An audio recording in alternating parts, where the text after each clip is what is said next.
Just kidding, I'm happy and cool. You guys want to hear me yab about more bar rescue? Huh? Yeah, what if I did it hanging upside down? Okay, no, don't do that. I'm gonna vomit. If this is your first time here, sorry about those first few seconds, but I think the rest of the video will make up for it, because today we will be continuing my highly coveted bar rescue series. At this point in time, it's easy to feel like I've covered too much, that there's nothing left to talk about, that there's nothing left to see, that there's nothing left to hear, that there's nothing left to do, that there's nothing left to smell. However, every time I think I've run the show dry, another episode comes crawling out of the woodworks to suck me up, blow my mind. Whoever's on cue cards, see me after this. Season 3, ladies and gentlemen. Some bar rescue experts would argue that Season 3 is the best season of bar rescue. And you know why I think they're correct? Because those experts are me. Season 3 of Bar Rescue was an athlete in its prime. The horse in the bar, the infamous John Gives Up episode, the one where they stage a miscarriage. Hell, even the band episode with the murdering bar owner. You know what else was from Season 3? Today's episode, titled Don't Mess with Taffer's Wife. How will she be messed with?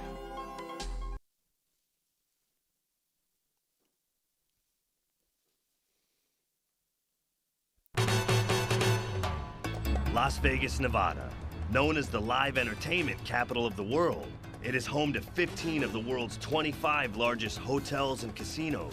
The businesses on the Las Vegas Strip rake in more than $14 billion per year, and the 103,000 local hospitality workers take home a fair share of the pot, making an estimated $90,000 a year. Now, today's episode is extra special because we're taking it to John's hometown of Las Vegas, Nevada, baby. John Taffer and Vegas are like hick white people and massive, tasteless Jack Skellington tattoos. You know, they just work together. They make sense. So, guys, there it is, the world-famous sand dollar.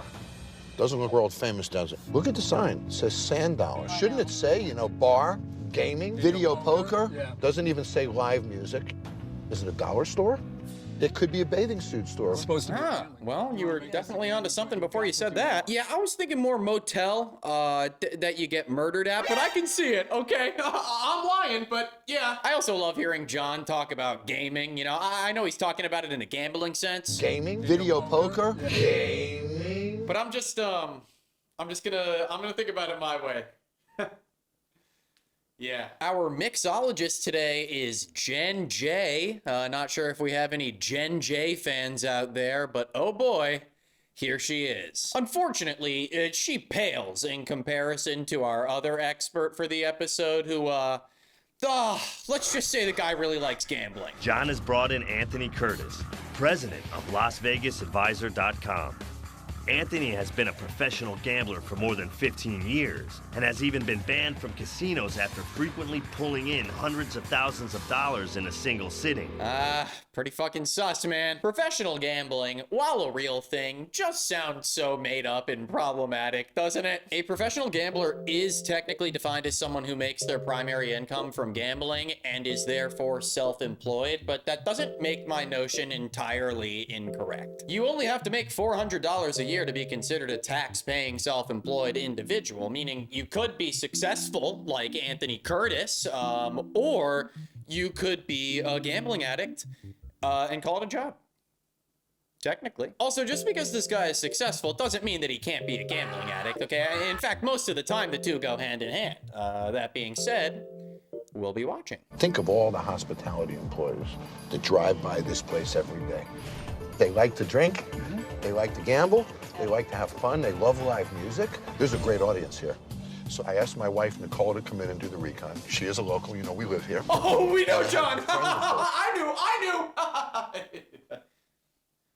Apologies. Yeah, so John's recon spies for the night are just his wife and her friend, and I think that's awesome. You know, nowadays it's just like, all right, boys, send in T-Pain. But this is that raw energy we need, that OG grime and slime. 2 bar rescue baddies hitting the streets, ready to have a terrible time. If it wasn't for Nicole, I would have never, ever, ever in a million years set foot in this disgusting bar. As usual, we get our blueprint breakdown of the interior of the establishment, but this one brings us something we've never seen before. Built-in video poker machines at the bar. 14 of them. And it makes me wonder, How the fuck is this place losing money? Sorry, but there are literally 14 separate opportunities for a customer to sit down and spend money just by doing this. I've never seen a larger skill issue in a Vegas establishment. The average machine, slot machine, how much money can it do?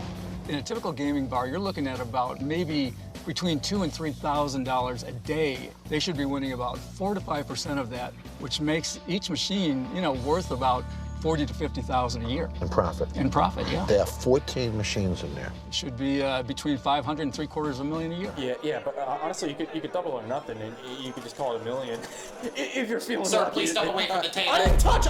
He's a little too locked in, man. I mean, look at the guy. He's beginning to perspire just at the mere thought of a wager. When Nicole and her friend Erica take a seat at the bar, one of them orders a screwdriver, which, for context, is actually one of the most difficult drinks to fuck up. It's literally vodka and orange juice. That's it.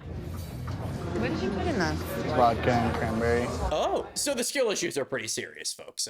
You can't beat around the bush on that one. Yeah, it would be one thing if they were going in asking for the small batch old fashioned, but that's not what's happening. I think the only impressive part about this is that he couldn't make a screwdriver, yet he seemingly pulled off a lemon drop, which has twice as many ingredients. He doesn't even know how to make a screwdriver.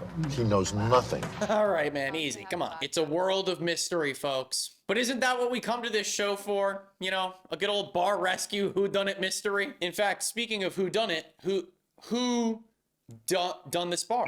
Meet Lisa and Paul, co-owners of the Sand Dollar. Lisa spends pretty much all of her time not only running, but bartending the establishment. And while she's doing that, Paul's doing this. What now? That's not Paul's only passion, though. In fact, you could say that Paul is a passionate man. Sex. Oh, dear God, yes, folks. This explanation does require the green screen. I hate the way that they do the beginnings of these episodes because they always end up just giving away a majority of the plot in the first 2 minutes, which is super lame. The intro of this episode in particular happens to tell us a ton of crazy shit about Lisa and Paul. Listen to this. Lisa and I met when I was going through a divorce. She was the hottest girl ever. Paul and I sort of dated, but it was never taken too serious. Oh, those sound like conflicting descriptions. However, I think the most important thing to know about Paul is that he is the stinkiest piece of garbage on the planet. What's the most orgasms you've had in one session? If you're not in the same area code, it doesn't count as cheating. Don't try and drop a roofie in my drink, because I don't fall for that twice. Don't come up to me with half your titties hanging out and not expect me to look and comment on them. $300,000 of debt, by the way. $300,000 of debt in Vegas that has nothing to do with gambling. Oh my God, that's embarrassing. What makes all of this worse is that Lisa is only a 10% owner in the business, but because it's all she has to support her child as a single mother, she quite literally has to do everything she can to keep this place afloat. Meanwhile, Doofus is over here throwing out swing and miss roofie jokes in a bar, and no one likes him. I'll try the sex on the beach. Just mad, but I'm good. Yeah, I bet you are. Are you serious? Get those bags of sand out. We need a beach. Do you always talk to women like that? I have no filter. Like, my wife would want to sleep with that idiot. Yup, yes sir. John knows him and Nicole are on lock. Okay. Season 8, Game 1. Go nice, go. Yeah, so the guy is fucking vile. Personally, if I were John, I'd already have the snipers ready. All right, let's paper, rock, scissors, okay? Or put in one finger or two. Odd even, call it. That's disgusting. Gross. Anyway. What the hell was that, man? Are you goddamn kidding me?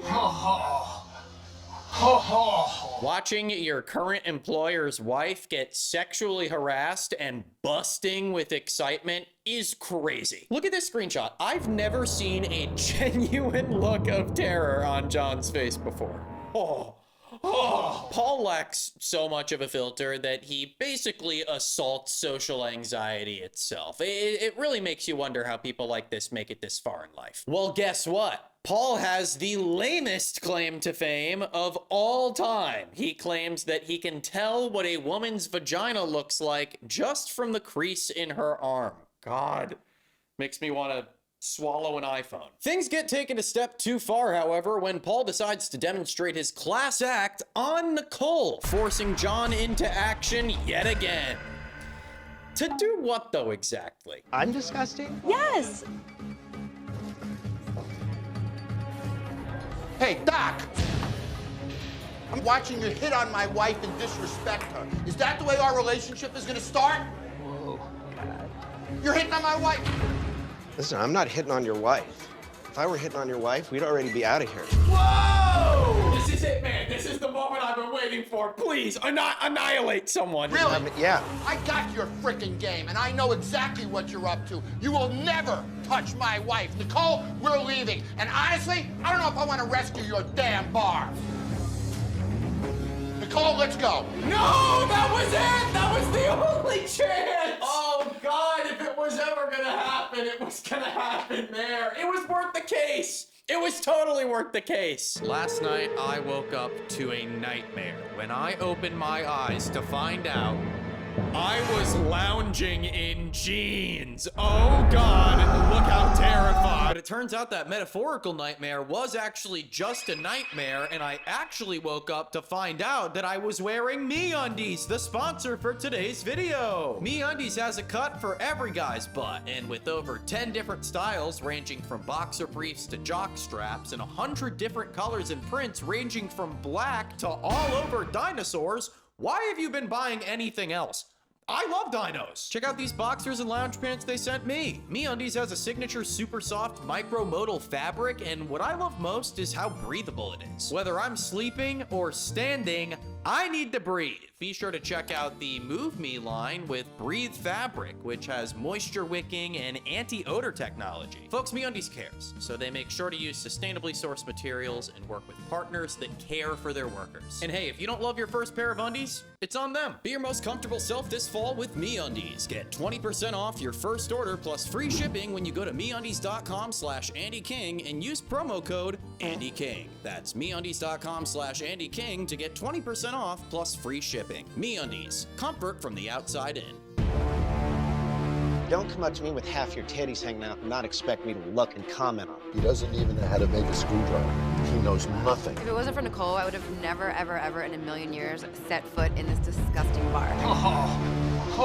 You will never touch my wife. Nicole, we're leaving. And honestly, I don't know if I want to rescue your damn bar. Well, we didn't get our fight. Boo-hoo. But I gotta say, I didn't really know how to transition back into the main part of the video, so essentially what I'm doing right now is writing crutch. I promise it's a fun crutch though, okay? Because, so, the question on everyone's mind, right, it has to be, what's gonna happen next? So let's play a game, folks, just you and me. What's going to happen next? Is it A, John spins back for round 2? B, they sit down and have a mature conversation? Boring option. Don't pick that one. Or C, just a whole lot of, like when people are. All right, folks, the time to lock in your answer is now. All right, let's see. Oh, you chose B. Mature conversation. Go fuck yourself. Paul needs to apologize to me, or I'm gonna leave. You know, Paul, last night wasn't a good way to start. You want to say something to me? Say it. My heartfelt apology. I also want to let Nicole know if I said or did anything to offend you or hurt your feelings, I take that back, because that's the last thing I want to do. That's great. I appreciate that. Thank you. Okay, so a couple things about this. Number one, no, I don't believe it for a second. Number two, they seem to have done some pretty hard editing here to downplay just how much this situation has affected Nicole. Like, look at this. You can literally see her stifling tears in this shot here. I also just find it a bit odd that Nicole's friend Erica wasn't part of the apology. Like, I don't know. I guess it's not a major detail, but like, damn. Sorry, Erica. I don't know, dude. As much as this guy can sit here and do the classic, I'm at my lowest, I need to do this for my baby girl, I don't think I would be alone in saying that the evidence that we've stacked up against him just in the first night is pretty hard to look past. Anyway, in classic John fashion, he decides to not read the room at all and throw in an absolutely banger catchphrase to wrap up this very serious conversation. You rescued him. Now I'm gonna rescue your bar. Okay? It's gonna happen. And it's time to move on to day 2, baby. Everybody. I'm sorry. Why, of all things, would John compare this to a swimsuit store? I just don't get it. John sits the staff down to start things off because he wants what's their perspective? And, well, I mean, everyone just starts fighting. We're meeting like 4 new characters right now, and they're all just going in on this one bartender, Paulie, kind of just out of nowhere. So I never said that, oh, she's a terrible manager. You specifically told me that it was on management to do the promoting at the bar and that you shouldn't be wasting your time doing it. I didn't say I was wasting my time doing it. You're a liar. Oh, I guess he's a liar. That's gotta be one of the worst intros to a bar rescue character ever. I mean, just straight up dogpiling, no pleasantries. Well, then John decides to give them a moment alone as a staff to talk things out, which I think is so dumb. We were literally just doing that, and they were doing nothing but pointing fingers. I mean, what, are we just gonna do it again? We're gonna do it again. Me being behind the bar takes away from everything I can be doing to make this place better and from time with my kid. I don't think the only reason that you're back there is the money. I think part of the reason you're back there is because you don't think anybody else can handle it and do it the right way. That's bull, and that pisses me off. All right, guys, come on. What are we doing here? It just feels like fluff. You know, it just feels like John noticed that the conversation was getting juicy, and he was like, yeah, keep it going, guys. Because now look at this. Somehow we've arrived at the point where Paul is the voice of reason. Lisa, it sucks to have someone call you on your I got called on my last night, and I had to admit that. And I know you're proud, and I know you don't want to listen to it. But you need to respect that. Guys, look, I know how it feels, all right? I've been there. I get it. But we just have to improve ourselves. Oh, shit. It's pretty clear here that every single member of the staff is flawed. However, it is also clear that Lisa is the most capable and confident worker they have. So, honestly, following her orders is probably in their best interest. I'll tell you where she would have gotten me on board, though. Listen to this epic rant that she goes on about gaming. I can't do everything myself, and it's clearly weighing on me, but I need a full commitment. So, like, when I say we need gamers in here, I'm not just talking out of my ass. You guys don't understand gaming is where we're gonna make our money, not $2 beers. Just throwing it out there. All right, so now we're talking about gambling. Now we're talking about gaming. So let's talk about Anthony and his job and the people in the bar and their job.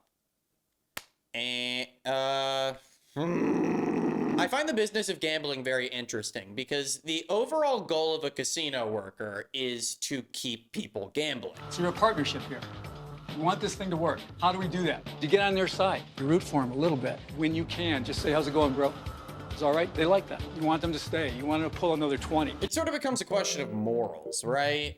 Gambling can be fun. You know, I like losing money for no reason as much as the next guy. However, I feel like you can't be ignorant to the fact that the people that are most susceptible to these tactics are gambling addicts, or at the very least, people with addictive personalities. This is actually a very particular case where they're trying to encourage both gambling and drinking at the same time. So depending on how you view those things, there's a lot of nuance to observe here in this episode of Bar Rescue. At this point, it seems like the angle that they're going for is, well, if we can't do anything right, let's just try to keep people inside as long as possible. Fluorescent lighting is really the kiss of death in a bar. Fluorescent lighting blinks quicker than the eye can see. That blinking fatigues the optic nerve, makes you tired after a period of time. It affects the length of stay in a bar by 30 to 40%. And guys, a gross bar is the least of these people's concerns. Oh, look at that. It's a cockroach drinking game. Anytime you see one of those, chug an entire hand. Don't chug a handle, because these are, and no exaggeration, the worst bartenders I think I've ever seen on this show. Bobby, what's in a lemon drop? Can't remember. Ty, what do you think is in a fuzzy navel? Exactly. Polly, kamikaze. What's in a kamikaze?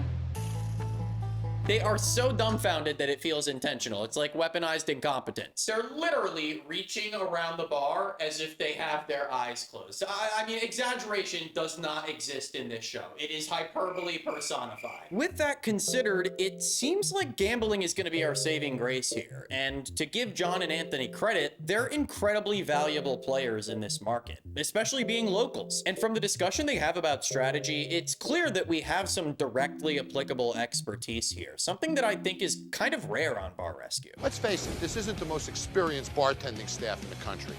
So I've given them 3 simple drinks. I want to see how quickly they can do it, how accurately they can do it.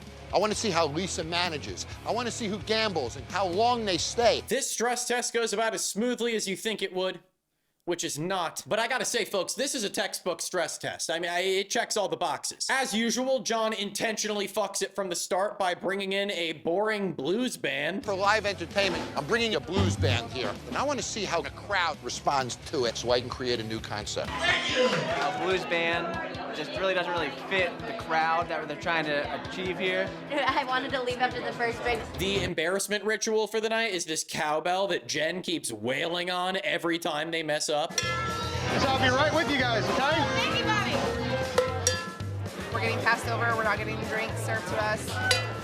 And finally, we have the big what's gonna happen moment of the night, which, guys, this is just awesome.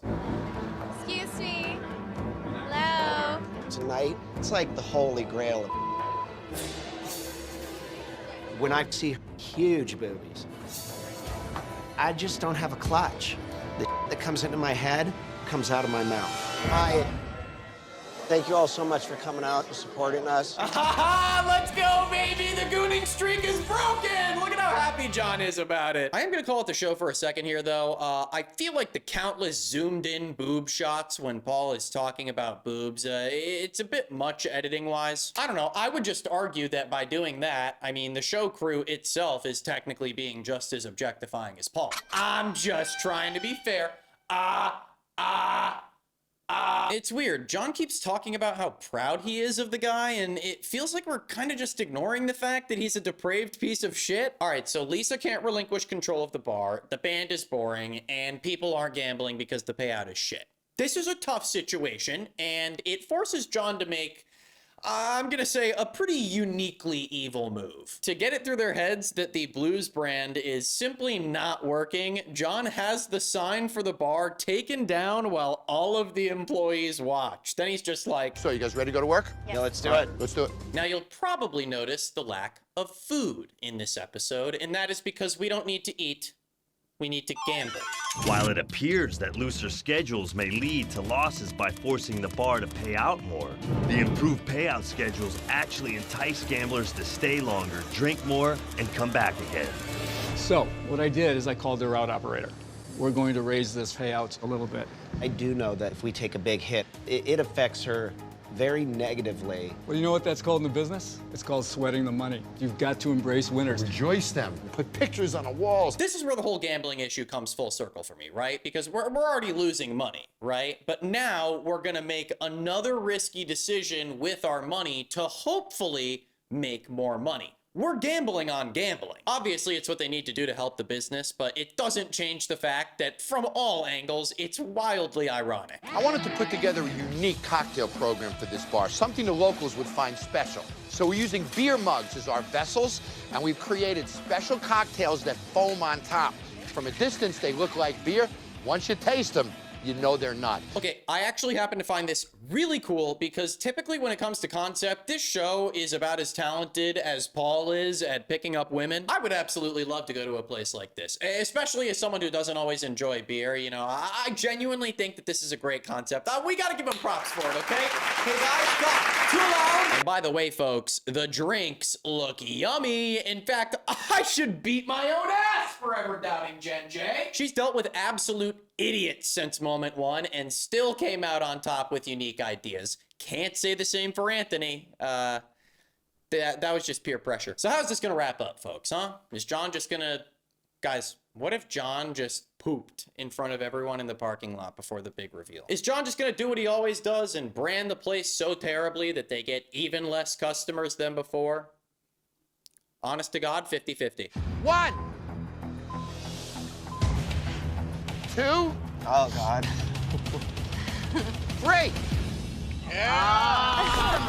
Oh my God. I can't think of a better way to say local than Bar 702. Now you know it's a bar, you know we have video poker, and you know we have bands and entertainment. Yeah, okay, but it still looks like a great place to get kidnapped. Why are there no windows? Guys, take a look. Don't worry. I know what we're all thinking. Pretty mid. Oh, also, I lied about the window thing. There is one window. It's just connected to the Vietnamese restaurant next door. But come on, was there any way any of these people were gonna get in the kitchen?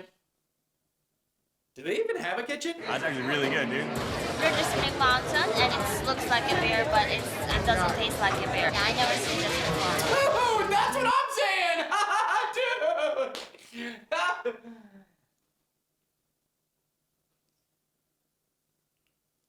At the end of the episode, we actually get live word that the bar is alive and thriving. Not only that, they have, quote, the loosest gaming machines in Las Vegas, which sounds like a crazy innuendo, but I digress. Folks, I really hope you enjoyed this video. If you did, please like, comment, subscribe, and just let's, in the comments, talk about your favorite way to make things quiet. Guys, I'm gonna let you rest. I'm gonna be brief, and I'm gonna be really sweet to you.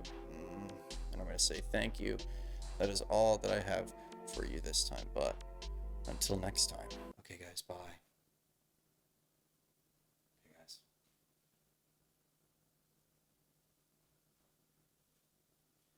Guys, check out this, what is this, like a dagger? Pretty fucking sick. Very cool. Okay.